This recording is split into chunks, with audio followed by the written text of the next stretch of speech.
Salam jeda 3 menit. Saudara-saudariku, kita memasuki hari Sabtu sesudah penampakan Tuhan.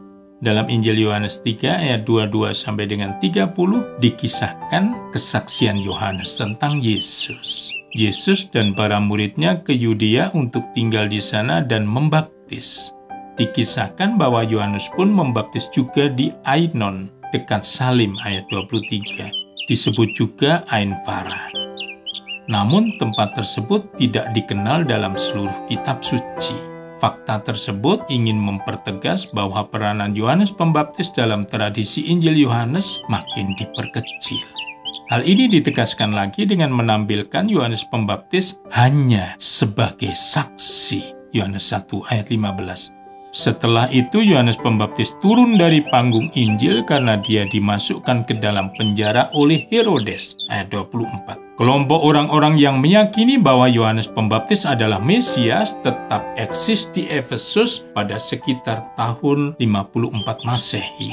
Para penerus kelompok ini menamakan diri Yohanites. Gereja perdana menilai mereka sebagai sejenis bid'ah. Kisah 18 ayat 24-25. Situasi kritis tersebut bisa memecah belah komunitas jemaat perdana yang masih muda. Maka jawaban Yohanes Pembaptis yang menegaskan identitas Mesias dalam diri Yesus dituliskan dengan jelas dalam Injil Yohanes. Pertama, hanya karena karunia Allah, seseorang bisa menjadi pengikut Yesus. Tidak ada seorang pun yang dapat mengambil sesuatu bagi dirinya kalau tidak dikaruniakan kepadanya dari surga. Ayat 27. Pernyataan Yohanes Pembaptis tersebut nanti akan dikonfirmasi Yesus di atas kayu salib. Apabila aku ditinggikan dari bumi, aku akan menarik semua orang datang kepadaku. Yohanes 12:32. Kedua, Yohanes Pembaptis menegaskan identitasnya sebagai bukan Mesias, tetapi pendahulunya. Ayat 28. Bahkan dengan terus terang dia mengatakan bahwa sebelumnya dia tidak mengenal Yesus sebagai Mesias tanpa tanda yang diberikan Allah. Yohanes 1:33. Ketiga, Yohanes Pembaptis menempatkan dirinya sebagai sahabat mempelai laki-laki, yaitu Yesus. Dia sudah sangat bersukacita berdiri dekat dengan Yesus, mendengar suaranya, dan sekarang sukacitanya menjadi penuh.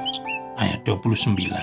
Keempat, Yohanes Pembaptis menyatakan bahwa Yesus harus menjadi makin besar dan dia sendiri harus menjadi makin kecil. Ayat 30. Sebagai utusan yang mendahului kedatangan Mesias, peranannya harus menjadi makin kecil jika Mesias sudah hadir di tengah-tengah mereka.